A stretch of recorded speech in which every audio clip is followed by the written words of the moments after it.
surgically attached baseball cap, came out on stage during DID 2020, and he said, there's going to be a new Fantastic Four film. He said the Fantastic Four are back.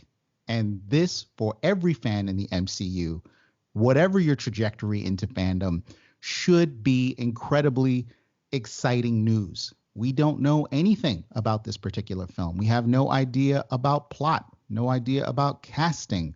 Kevin Feige stepped out on stage and he showed us a logo and a title, and I think the entire fandom just shook from the ground, like there's just a fissure opened up. We're all super excited to see Marvel's first family come back into the conversation. We're looking forward to seeing the world's greatest comic book magazine adapted the right way by the folks who do things at Marvel Studios. So I can't tell you how excited I am to see a new Fantastic Four movie spearheaded by Kevin Feige and the folks at Marvel Studios. I'm sure we've got a lot of excitement amongst the champions here. I want to get to them in a moment. Not much to lay out here, guys. We know that they've picked a director who we're going to talk about here. I don't even think they said that here's the release date, guys. We've had a lot of fan speculation around the casting for this, but this is going to be an open-ended conversation about your feelings about the Fantastic Four. I want to start the conversation off with Taylor. I want you to talk to me about how you're feeling about this announcement and, give me a sense of what you want to see. Favorite moments from the comic books, villains, heroes, supporting cast. It's all on the table, man, and you are up, sir. I'm a huge fan of the Fantastic Four. I've been a fan of the Fantastic Four since I was a kid. I grew up with the comics, various animated versions of them. I liked the 2005 Fantastic Four movie. I liked Rise of the Silver Surfer. It had some issues. That movie had some issues, I admit it, but it wasn't bad. And the 2005 one was good, in my opinion. So I'm really excited to see the MCU take over the Fantastic Four for a lot of reasons. Mainly because of their importance of that property in the history of comics and the history of superheroes. I mean, this is where Stan Lee reinvented superhero comics for the entire world. I mean, this was a family of superheroes. Absolutely. This was a family of superheroes with no masks, no capes, no secret identities, and one of them was a hideous rock monster. It changed everything going forward. It's the MCU and the Fantastic Four finally together. But the biggest takeaway I took from Feige's announcement is we are announcing Fantastic Four before there's any announcement of X-Men or anything else officially mutant related. And I think that's a smart move too, because I think there's already been a lot of X-Men movies. They were their thing. I think Marvel is going to take its time and do it right. Right now, they've already got a plethora of properties to work with while they're developing the X-Men stories. So I think it's smart to bring in the Fantastic Four now and let them take it forward. I'm very curious to see how they do it, whether they're going to be in a different time period than the rest of the MCU, or if they're going to be right in there alongside all the current heroes. So I couldn't be more excited. Outstanding, sir. One question for you before we move on.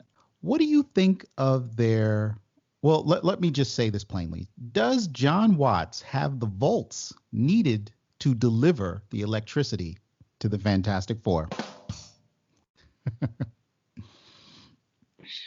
The MCU has not missed a pitch once. And how long is it now? 12 years? So I'm going to have faith that they always seem to pick the right person. I mean, the MCU, nothing is perfect, but they have been virtually perfect with the casting and the director selections. So I am going to, defer to Mr. Feige and his decision making. Sounds good to me. Yeah, I think based on his performance on the first two Spider-Man films of the modern era, which I greatly enjoyed, I think he has a real shot of delivering high quality product on a Fantastic Four film. Just so that everybody gets a chance to sound off on this, I'm going to turn to our next panelist. Max, tell me about your, first off, tell me what the Fantastic Four means to you, and what do you think Marvel's going to do with regards to taking on the challenge of adapting this in a way that sort of re-energizes the brand? Something I love about the Fantastic Four is that my favorite character is the Silver Surfer. You get a lot of direct ties to the Fantastic Four through him. They were the first people he really encountered through Alicia Masters. I think there's just a whole lot of value to them beyond just the Earth, and their impacts obviously have been huge across all stories. In Civil War, Reed Richards was a huge part of it. And in all of these stories that Marvel really takes into the large scale, the Fantastic Four is always a crux of it, and I've loved that series. To bring up how much I love this is a 3.5-inch floppy for your entertainment. Nice, nice. That is from the Silver Surfer card collection. I absolutely love the Silver Surfer, as I was saying. That's the whole series of cards right there that I have.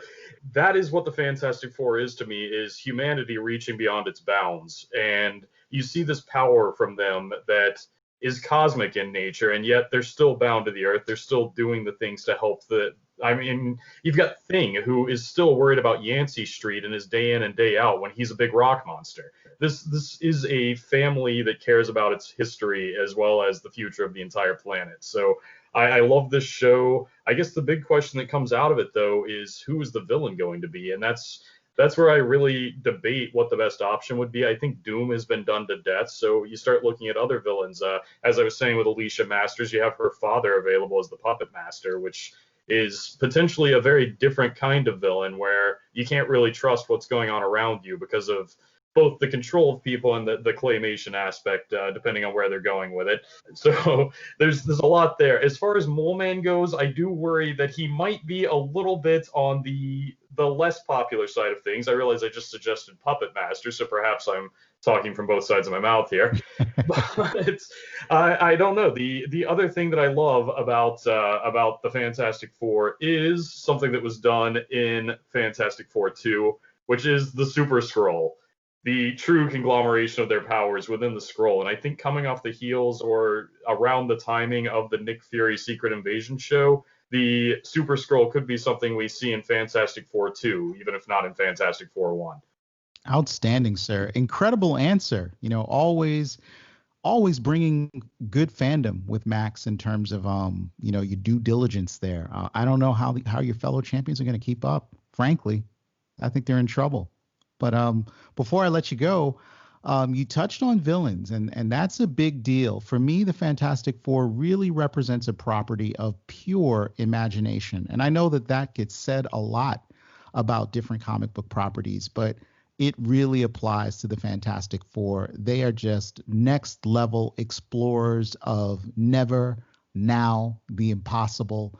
And I think that there's a reason why the fans keep demanding that Marvel bring them back. So of the Rogues Gallery, which is impressive, the Fantastic Four has a deep bench of villains, not the least of which is Galactus, Doctor Doom, Annihilus, as you mentioned, the Super Skrulls, the Mole Man, Terrax, Namor himself has frequently been a Fantastic Four villain, the Wizard, the Puppet Master, the Psycho Man, you name it, and there's villains to choose from. I mean, any of the more obscure, I would say less popularly known villains that are catching your eye that you think should start the conversation with a new Fantastic Four adaptation? I think under the modern era, you might be looking at Arcade as a spectacular villain to be had. That guy could be hidden well beneath what you're expecting to have come out of him. I don't know exactly where they're going to go with it. Obviously, Puppet Master is tied directly to the family, so that feels pretty good to me. For that matter, King is tied directly to the family. And then the Origins, you have a huge involvement with Doom. But I think we've really run that guy into the ground. As far as small-time villains go, it is a tough pick to go with which rogue you think would make a good. I don't know if we're going for introduction here or a primary film. If this is something they're trying to deal with, I think you need somebody a little larger than just the small scale, which is why I worry about Mole Man. I don't think he has the draw that you're going to see out of some other villains. Fair enough. Fair enough. And I mean, you could go all over the map with your villain picks, panelists. I think you might want to start small with this new introduction, sort of bring in a mid-level threat to sort of tee up something larger. But then again, that is something that is really typically done in these movie adaptations. So I wouldn't be surprised if Marvel just decided to come big and go for all the marbles in the introduction to sort of differentiate itself from past iterations of the property. So, that being said, I want to move on to the next champion so that everybody gets a chance to sort of get their thoughts out there. And Stanton, sir, you are up when it comes to talking about the Fantastic Four. How do you feel about this announcement?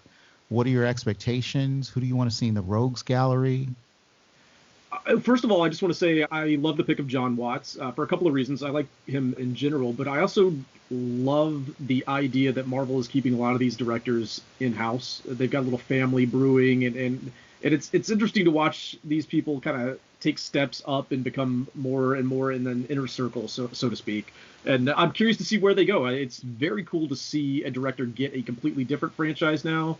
Gonna love to see what he does with it, and I'm interested just to kind of see how they grow just as a directorial family or creative family, so to speak. But just regarding the Fantastic Four themselves, I've been thinking, for a bit, ever since we knew Infinity War was coming, that sometime shortly thereafter is the perfect time to introduce the Fantastic Four. We got this, expansion into the cosmos, the idea that there's so much out there that we could have never believed. Tony himself said something very similar to that, alluding to the fact that you would have just never believed that all this stuff was going on. So it's the perfect time to have a group of elite scientists studying the cosmos, trying to figure out what's out there, trying to explore it. And I think that's a great run in for the Fantastic Four. That being said, I don't know where they're going with a villain. They could go small, they could go big. I could tell you what I'd like to see them get to in fairly short order is Annihilus. And I think they can do that in both a small and large scale. The Annihilation story, for those who may not be familiar, is kind of a multi-hero journey where different people are attacking different facets of this Annihilation wave that has come in from a bubble universe, for lack of a better term. And I could see them starting with maybe like a henchman level of Annihilus or some other problem that results from this invasion, and then eventually leading over to a larger crossover with the Guardians of the Galaxy or Captain Marvel or any of these other Nova, maybe, I don't know, any of these other possible cosmic characters that they've got coming in. Doctor Strange could be there, who knows? There's a number of different people that could be involved with that, but I'd like to see them get to that in fairly short order. Don't know if they will, but they might. One thing that I keep struggling with, though, is their initiation, or their introduction rather.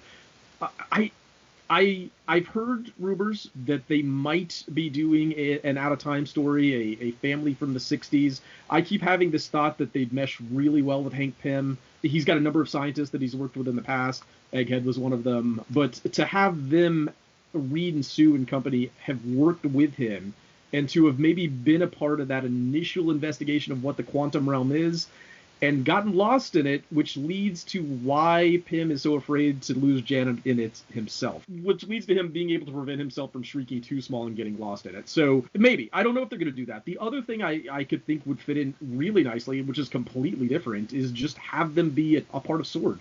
We've seen Nick Fury set that up. We know that that's an ongoing story that's coming up. They could really easily be in on that and be the lead team that's investigating whatever SWORD is doing out there right now. So I could see that as well. And I don't have a favorite over those. Either one could really work well. So I'm just excited to see what they do there. Yeah, a lot of possibilities. Great answer, by the way, and a nice breakdown. I couldn't agree with you more on that. Max? Yeah, my big thought on that direction is it deep enough to actually say that the 5 years of the snap are where they got involved in their spatial exploration, or do you need to go further back? I don't know if that's sufficient to build the knowledge of the Fantastic Four throughout reality, or if you need to set them a little further back so that they can have a little bit more of a fame. It's easier to be popular in a positive light pre the internet generation, so it might be easier for them to build as a wholesome family before people were able to watch all of their YouTube videos. Indeed. I also, like Stanton, wrestled with the idea of an introduction for the Fantastic Four. How do you bring them in midstream in a continuity that's been running for over a decade? And a part of me, the guy that likes to theory craft and do a little fanficking, is, what if they were there, in the Marvel universe, and some uber bad just decided that the Fantastic Four represents such a huge threat that he had to take them off the board by literally removing them from the continuity with some kind of reality manipulation, tossing them into a pocket universe or a pocket dimension and sort of having a clean slate where no one remembered the Fantastic Four. And I kind of like this idea of them coming back as forgotten heroes, of a bygone era, that kind of grandeur that you could bring to it. But Taylor, let's have your thoughts. Yeah, I just wanted to put in one vote against the family out of time idea. I don't want to see that. I'd be happy if they were in a different time. They were set in the early 1960s. Let's say this is a look at the past of the universe that we're in now, and they're just set in the 1960s. I think that has some opportunities to bring in some of the lesser known villains that don't fit into anything that's happening in the current scheme of things. I think Mole Man would be a good fit in that time period. But no, I don't want them out of time. So either in their own time or in our current time, either one of those works fine for me. But I think we've seen out of time enough already. Right. We've done too much time hopping. Loki's going to be all about that. So true. Perhaps we should pump the brakes on time travel for the Fantastic Four. But guys, I would be completely remiss if I did not give our Grandmaster a chance to sound off on his thoughts on this newly announced Fantastic Four adaptation directed by John Watts. Tell us your feelings, thoughts. Do you stand for the Krasinski blunt fan casting? Do you stand for that?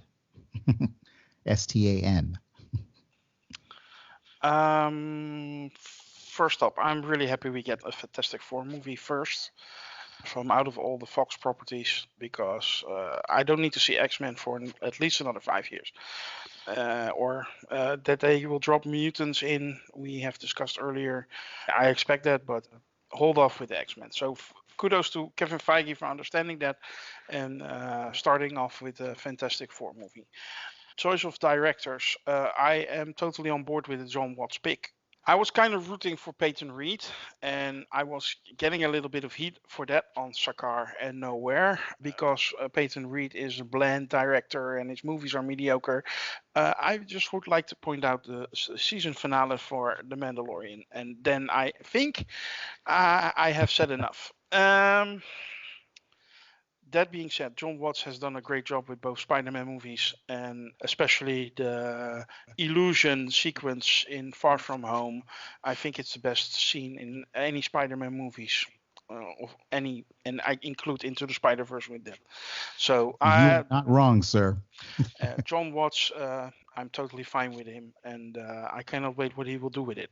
As to your fan cast question, John Krasinski, Emily Blunt as Reed Richards and Susan Storm, they looked apart. There's no discussion possible if they looked apart. However, they are both in their 40s.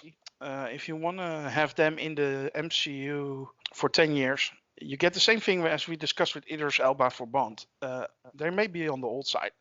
So I would prefer, for me personally, I would like to see a young Fantastic Four in the current timeline to just evolve into the Fantastic Four. Maybe do a quick origin like they did in The Incredible Hulk, because I really don't need to see the origin again. I would suggest do that, or a little prologue for Fantastic Four, but then have them young and ready to go for another 10, 15 years in the Marvel Universe. So I'm not a fan of the blunt Krasinski fan cast, because I don't think that will work. At least that's not what I want. It does feel like their moment has passed, so I can completely agree and sympathize with that. Yeah, I understand where the fans are coming from. They looked apart. They're married in real life. So I've seen their chemistry in A Quiet Place. yeah, it's all great, and I totally get why people are saying it. It's just not something I would like to see. Understood. Thank you for that recitation and for giving us your thoughts on Fantastic Four. Taylor, I see you've got a follow-on. Yes, if I can respectfully disagree with my friend, Grandmaster. First of all, I would not be a gentleman if I did not point out that Ms. Blunt is in her 30s. She is not in her 40s. And Reed Richards has gray hair. Reed Richards has gray hair at his temples. They are supposed to be mature adults. Johnny is the young upstart who hasn't matured yet. So I think, and they're also both younger than Robert Downey Jr. was when he started playing Iron Man. So I don't think age is a factor in this particular decision. Doesn't mean I'm unsatisfied if anyone else gets cast. I'm sure they'll cast the right people. But I just wanted to point out Blunt and Krasinski would be fine. Fair enough. Any other thoughts on the? I sit corrected here. Although Emily Blunt will turn 38 in 2 months' time, so she's close to 40 enough. But by no means over the hill, and we know that these actors usually look a lot younger than their actual age because they. Dwayne Johnson is 49. But Max, your thoughts on this? I actually like picking them at the cusp of aging into a slightly different traditional age bracket. I think you're looking at something they do with a lot of Marvel right now is taking the traditional heroes and making them the classic advisors. And I think if you lean towards the Future Foundation aspect of Fantastic Four, it's an area that not all the fandom is familiar with. It ages them into it nicely and gracefully, and they could still have another 20 years of Future Foundation ahead of them, even after they age out of the more traditionally younger section of the Fantastic Four genre. Yeah.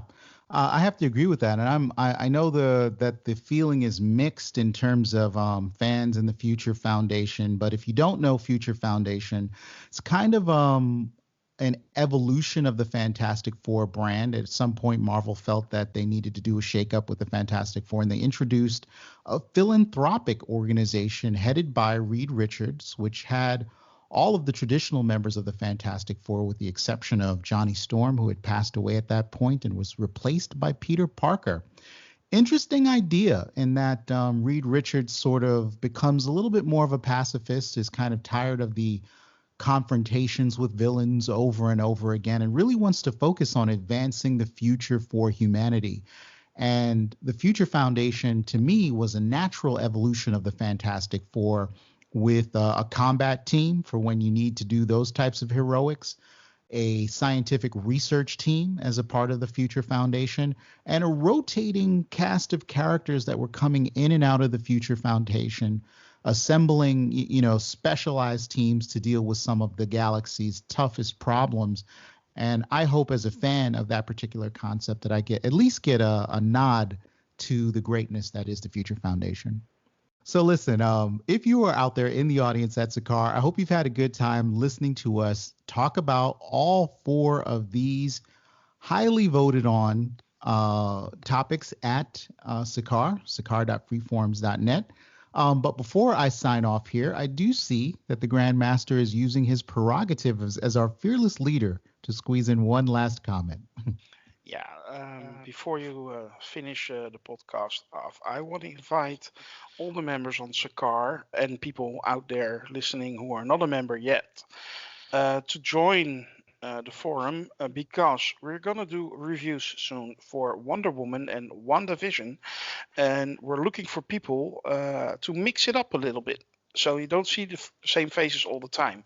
So please volunteer and join us. Get on the review for WandaVision or Wonder Woman. We really would like to see you there. And now I give it back to our excellent moderator. I think he deserves a round of applause, LordDeathMan. Thanks, everyone. I'm just so great that you guys are willing to let me participate here and moderate the discussion. It's been a blast today. And like I was saying, I hope the gang at Sakaar will pay attention to what the Grandmaster just said in terms of participation. We'd love to hear your voices. We'd love to see your faces, whatever you're more comfortable with. We are launching reviews. We're doing retro reviews. We're looking at the hottest news as always in fandom. So there's a lot going on here, right? And we'd love to have you. So first off, before we sign off, a couple of notes on housekeeping here. First, I need to thank the panel of champions for joining me today. Taylor, Max, Wellibers, Grandmaster, aka the Grandmaster, and Stanton. Thank you all for joining me today. That deserves a round of applause. Outstanding. And then I also want to thank all of the folks at Sakaar for tuning into Podcast of Champions. We do this for you. We totally understand what it means to be a fan, and we thank you for sharing 90 minutes or so out of your day with us, either on video or audio.